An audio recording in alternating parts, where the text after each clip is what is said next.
Why we call it this way? Well, we have someone to help us to understand why we've chosen this name, and he is no other than the famous Sheikh from America, Sheikh Yousuf Estes. Assalamu alaikum. Wa alaikum assalam rahmatullah. It's a pleasure having you on the straight path once again. It's so nice to have the chance to be again here in Cairo.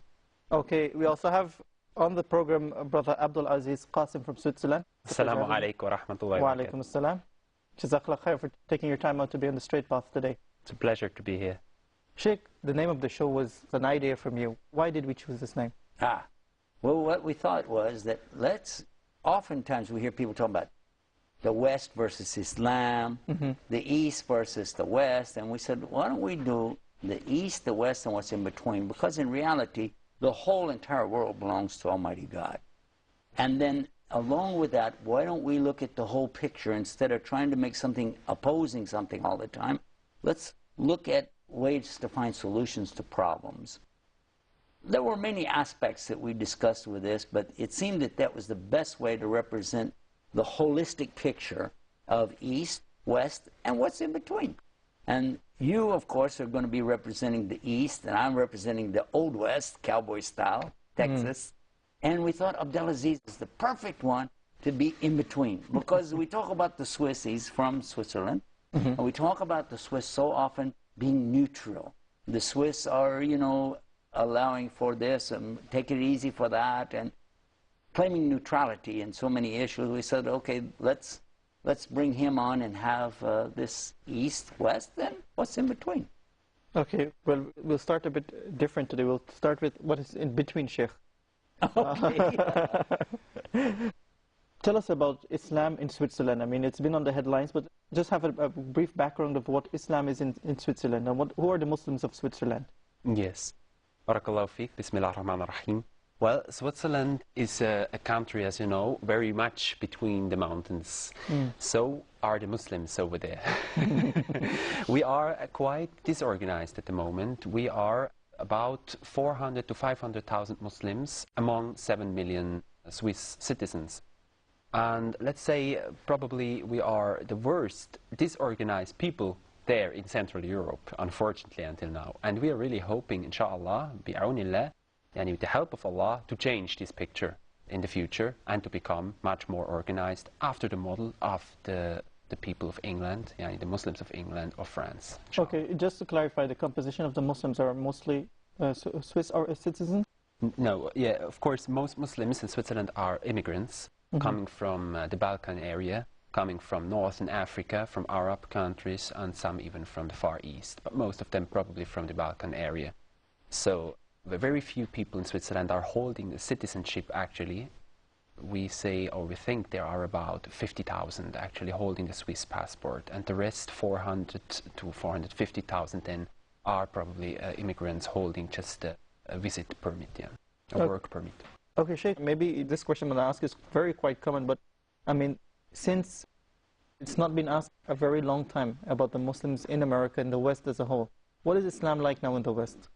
And when we say the West, if we're talking about the United States, this is one subject. But if you want to talk about in England or Canada or Australia, this is another subject. Yep. Each place, I've seen personally a vast difference in the way the Muslims there perceive themselves and the way that the non-Muslims are perceiving Islam and the Muslims.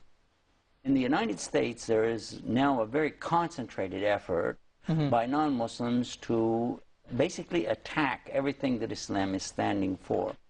Now, this is not true of all the people, but there is a big concerted effort right now amongst certain people to really put Islam down and everything Islam teaches, and to jump on every opportunity to show something, exaggerate something, twist something, to say that, oh, look, this bad thing called Islam. That's the situation today.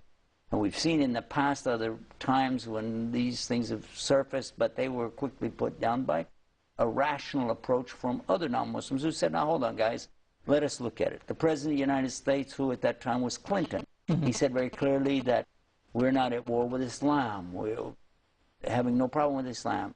George Bush, he also, in his speech, he was very clear about the subject that Islam is a peaceful religion. We're not having a problem there. Madeleine Albright, and we know what happened in Iraq while she was in her office.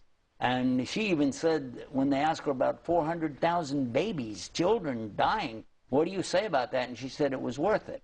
But still, when it came to the subject of Islam, she said, no, 1 in 4 people on the earth are Muslims. We're not having a problem with Muslims.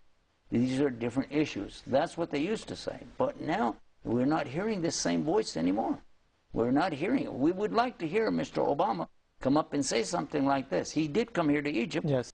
And he spoke very clear on the subject. And he even quoted some ayahs in English. He started his speech by saying, Assalamu alaikum, by the way. Yes, he did. And many people were influenced by that. Even I heard some of the Muslims screaming takbir and Allahu Akbar and stuff like this. I'm surprised they didn't ask him for fatwa, but this is another story. But what we would like to, I think, address in our program is the situation east-west and what's in between, to find solutions, not just to open a discussion, but let's look and examine what are some of the things we as Muslims could be doing to help bring together a better I just want to take you back in the very beginning of your statement. You're saying there is a concentrated effort against Muslims. Absolutely. Who's the main reason for this? Are the Muslims responsible for this? I think indirectly the Muslims are playing a part in this, largely because of their own ignorance of what is true Islam. Also, another area, the Muslims are being reactionaries. They're seeing something and they're jumping up and down. They want to grab signs and posters, run to the streets, and protest about things they don't even know what they're talking about. Yes. You know? For instance, if the government said, we are going to demand that it must be hijab, then they would be out there going, no, we don't want that. But if you told them, okay, the government says you can't have hijab, okay, then we're, you know, because they're just reacting without really thinking, what is the subject? What does Islam really say on these issues? Yes, yes. So we can bring Abdul Qasim into this. When we just mentioned that, I mean, everyone, when I introduced you, I said that you're from Switzerland, everyone would think that we're going to talk about the minaret ban. But what Sheikh Yousuf is saying is that the Muslims are partly responsible towards these concentrated efforts against Islam. The minaret ban in Switzerland, how do you see this, the idea coming about, and how were the Muslims responsible, and what were the reactions of the Muslims? Yes. First of all, I agree with the Sheikh, of course, that the Muslims, they hold a big responsibility and are responsible in a way for what is happening towards Islam, especially in Europe. I do not really have a picture of what is going on in the US, although I have seen and heard that in America the situation is much more open to Muslims compared to Europe. If it has to do with the general understanding of religions in America, which are based on its constitution and based on its foundation, which was of course a Puritan foundation fathers who founded America, isn't it? So it is based on a religious basement, America, whereas Europe, now modern Europe, is not based on a religious basement, but rather on a secular basement, just to mention the French Revolution and what came afterwards. So maybe this might have some impact and give us some idea about the differences of perception of religion in general in America and perception of religion in Europe. Just to come back to your question, actually, I think that Muslims in Switzerland, and especially Switzerland, are quite disorganized. And this was the main reason they were not able to show its fellow citizens what Islam really is. So, the picture of Islam has been taken from the mass media, especially from what is going on in the outer circles, in the periphery of Islam. So they took this devastating picture of Islam and thought somehow that this was Islam. And of course the media, they helped them in order to create this kind of picture. So what we miss actually in this debate were Muslims coming out from their homes, from their chairs, getting up, waking up, going out to the media and explain what Islam in fact is and how much it would be compatible with the constitution of Switzerland or with the way of thinking in Europe at all. So this is what we were actually really missing at the moment. And what we think, if the Sheikh is talking about strategies, what we really have to do now is we have to get up, we have to organize us, we have to gather, we have to go together, we have to go out to the people, spread the message of Islam, but not only the message of Islam, but the message of peace. The message that Islam actually means peace, is a peaceful religion, and that we are not at all going out in order to create another misled picture or something like this. No, but rather to show people what Islam is and how compatible it would be with its constitution. But Sheikh, there is already a picture painted of what Islam is, as Brother Qasim Yani just mentioned about the picture of Islam being painted by the media. And with all your experience in media, it's something very difficult to convince the people that Islam is not really this. That's why the Muslims might use the excuse of being reactive towards anything that comes against Islam. You're absolutely right. At the same time, the problem still lies with the Muslims. Because people could accuse you of being a lot of things. But then when people meet you and see you, they could know better. For instance, if somebody said this man is tremendously fat, and they've told everybody he's fat, he's fat, he's fat. And what's his name? His name Abdulaziz, and there he is. And they look at me and go, this is not a fat man. So we know now that the source is lying. So we clearly discredit the source, and we're going to now examine who is this man based on what we see with our own eyes. So as much as people will make these claims about Islam and Muslims, the biggest fault comes on the Muslims themselves by falling for the propaganda and blending right into the very scenario being painted by these people in the media. Okay, Sheikh, we'll take a short break here on The Straight Path, and we'll talk about what are some of the steps we need to take as Muslims. We'll be back right after this. Islam is my side.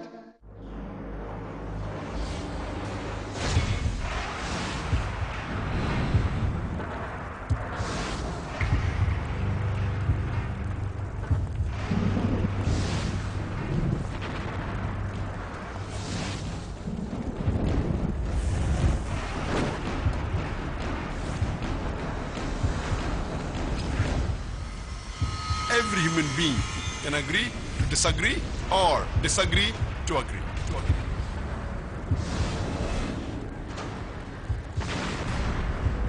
Dispute superstitions and refute the myth which is created around the word religion, which is misinterpreted, misconstrued, and misjudged.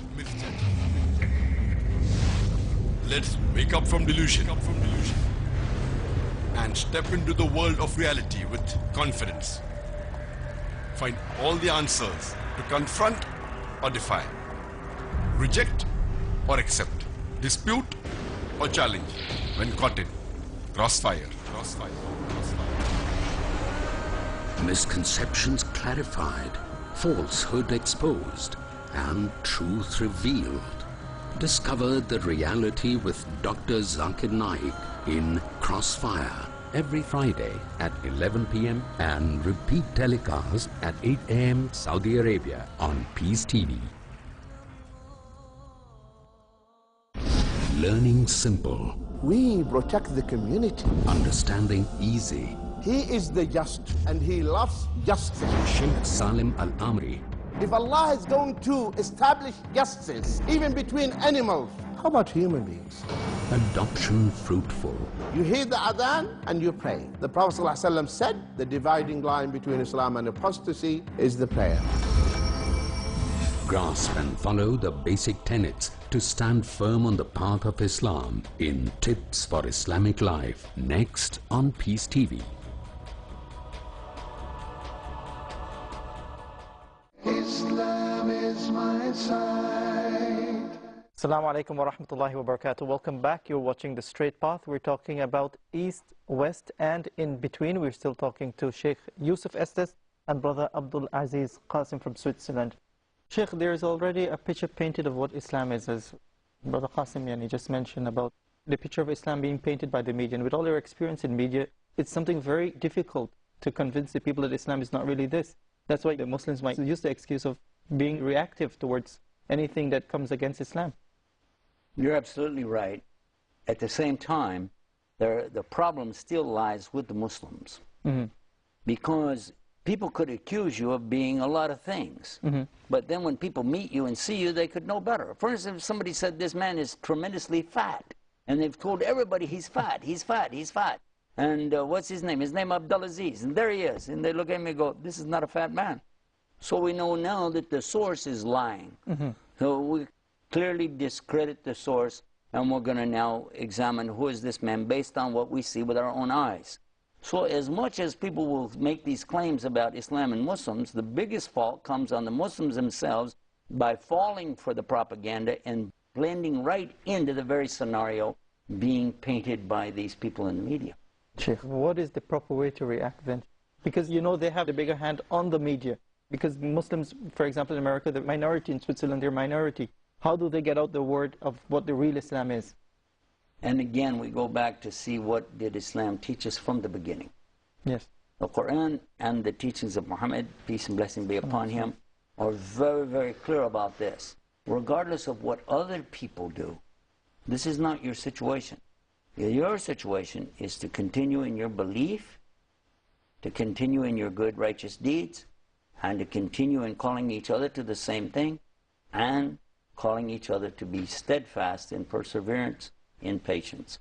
And of course, you know I'm taking this from Surah Al-Asr, which is most clear. And for those who know the Arabic language, we should mention it. أعوذ بالله من الشيطان الرجيم بسم الله الرحمن الرحيم والعصر إن الإنسان لفي خسر إلا الذين آمنوا وعملوا الصالحات وتواصوا بالحق وتواصوا بالصبر.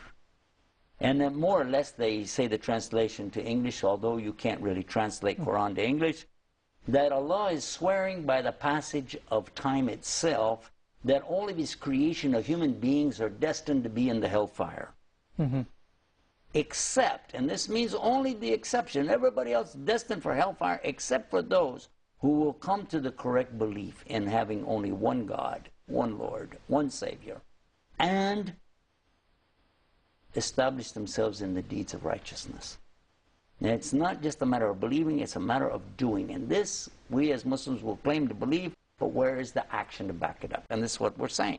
So action has to be there. And then tawasul is to call or exhort. Actually is to exhort, push each other to do what? To be presenting the truth of Islam itself. Haqq is absolute truth. And that is the truth of the message of Islam. And you're going to do that with just your mouth, or you're going to have action to back it up. And then on top of that is to call each other, exhort each other in this perseverance, steadfast, and patience, patience, patience. And we're not seeing that. Are we seeing patience, or are we seeing the opposite? We're seeing reactionary. This is what I started out with. I'm telling you, and even today, you could pick up the newspaper or see anything about Muslims, you'll see they're out here shouting and screaming. Don't need to do that. Prove them different simply by acting as an upright gentleman, acting as a proper lady, acting as a true Muslim should act. And this is what Prophet ﷺ did. Prophet Muhammad, peace be upon him, was attacked heavily and physically even by his own relatives, and yet he endeavored to persevere in patience. Sabr. One word in Arabic, you need a whole phrase in English. He endeavored to persevere in this most patient way. Look at this. Here is a man who's gone to the ground, head on the ground, in the most humble of positions, and they came and they put the entrails of a camel on his back. Now, if somebody did that to you today, you'd be like, all right, I'm going to call a lawyer, I'm going to rub you arrested, I'll call the police, I'm going to put the man put camel guts on me. Instead, he remained like this in his worship. His daughter came out, and she was furious, you know, and she's removing these guts from being on top of him. Now, when he got up, did he go out here and curse these people? Did he go out here and try to start a war? Did he go out here and blow something up? No. And he was teaching us again and again. Look what somebody asked him one time. He said, give me advice, nasiha. Give me nasiha, advice. He said, la tagdab. What does that mean? Don't become full of wrath or rage. Don't go into a state of rage. Ghadab is a state of rage, not just anger. As they usually translate it, don't be angry. It's don't go into a state of rage. And they said, more advice. La tagdab. And more. La tagdab. And he kept saying, la tagdab, la tagdab. Don't go off. Don't become vengeful in a rage, and don't lose your cool. Yeah? Can I say that? Don't lose your cool. Because this is the problem we see with the Muslims today. They're doing exactly that thing. Lose their cool. Years ago, in the year 2000, I happened to be in Sweden. I was in Sweden, in Malmo, when an incident took place in Palestine, where a young boy was killed. His name was Mohammed Dura. Right away, here came 5,000 Arabs to the streets to scream and holler, but I noticed most of them were women. Most of them didn't have a clue what the issue was, but they were out here and they had signs in English, of all things. Why in the world? I can't imagine being in Sweden and you're an Arab speaking Arabic, but you got an English sign, and I don't understand that. And screaming and hollering with bullhorns and carrying on, and for what? And then when they came to the end of their parade route, they got up on top of these big statues and they poured lighter fluid up there and set it on fire, and they caught their clothes on fire, their shoes caught on fire, they were stamping and screaming, and I'm thinking, these look like fire worshippers to me. They look crazy. Well, what is the benefit for this? Subhanallah. Subhanallah. Tell us a bit about what is happening in Switzerland at the moment with the minarets. Well, yeah, brother, at the moment, of course, the situation has calmed down since the decision has been taken and things have settled. We have still a group which is trying to go to the Court of Human Rights in Strasbourg in order to overrule the decision which had been taken by the Swiss people. Whether or not he will be successful, Allah knows. We are not sure about it, but we will see what is happening. I can tell you maybe from the beginning the story how it began. In the, let's say, the first minaret had been built in Switzerland, as much as I'm aware, in the 70s by the Ahmadiyya group. However, there was never an issue about this minaret, which is in Zurich, by the way, by the financial capital of Switzerland.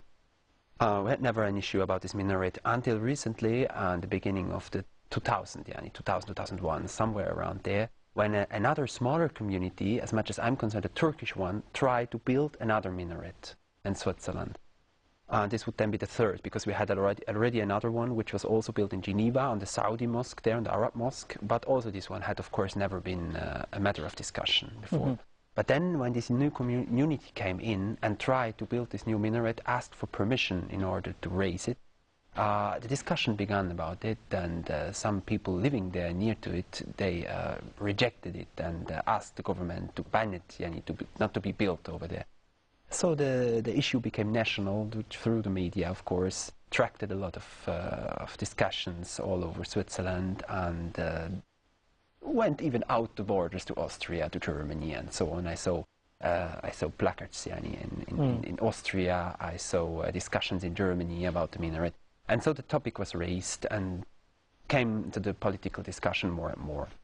And when a fourth group wanted to build a minaret, and it was accepted by the government there, the local government, to do so, then actually a right-wing group came up and said, okay, we have to ban it by an initiative, because Switzerland, as you know, is a country where they have a so-called direct democracy, meaning that people can stage initiatives, collecting 100,000 signatures, giving it into the government, and if they prove to be right, 100,000 signatures of citizens, they have the right to vote about an issue, and afterwards it will directly be put into the constitution. What was the reason for their asking for this? Well, let's say these right-wing groups are engaging for a long time, not only in anti-Islamic activities, but rather in activities against people who are from abroad, any foreigners. They are somehow critical against foreigners and immigration in general. So what has happened in the last few years, and what we clearly see all over Europe, is a change in the discourse against foreigners and against immigration to against Muslims. To say we're not anymore against foreigners and immigration only, but now the special case of this are the Muslims, and we're really fearing Muslims. So they came up with a lot of diffuse anxiousness, like for example, they said we fear the Sharia. If the minarets come, Sharia will be implemented next. If the minarets come, women's circumcision will be practiced in Switzerland. Yeah. Although this is of course not an Islamic practice. Okay, just before we wrap up, we want to leave what Sheikh Yousuf has advised us with is, first of all, we turn to Allah subhanahu wa ta'ala in a time like this, and then we exert patience. Till next time, Assalamu alaikum wa rahmatullahi wa barakatuh.